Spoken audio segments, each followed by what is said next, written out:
If you hire Scott Boras, it's not because you want to stay in Houston. Mm-hmm. I would not be surprised, Ivan. And again, you could kill us for starting the rumor mill and say, "Oh, that's too early. He got 3 years left before free agency." You do not hire Scott Boras if you do not believe that you about to get a bag. Mm-hmm. That brother is about to get paid. And here's the thing. We've seen the Astros before do this, where they lowball some of their young players.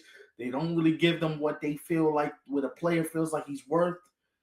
I would not be surprised. You hire Scott Boras, and I want to know what you think and the chat thinks.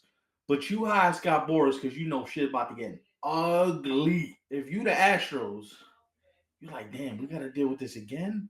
Right. We just dealt with this with Alex Bregman. With Alex Bregman or hiring Scott Boras. Carlos Correa was a Scott Boras client too, if I'm not mistaken. Now, here's the thing I want to point out too. Astros, don't jump us. We just out here pointing facts. Jim Crane, the owner of the Houston Astros, he doesn't like to go above 5-6 years.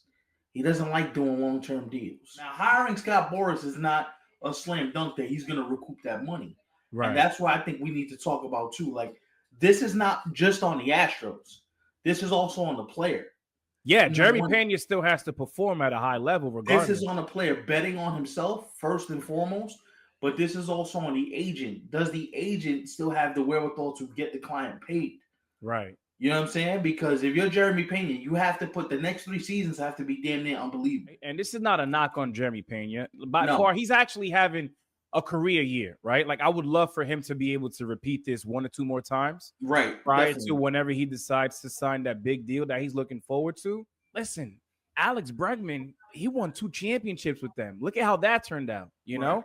And I'm not saying that Jeremy Peña doesn't deserve what he's going to be looking for when the time does come. But at the same time, I mean, damn, you got some guys who wore the Astros uniform who did some great things for that squad, and they're no longer there.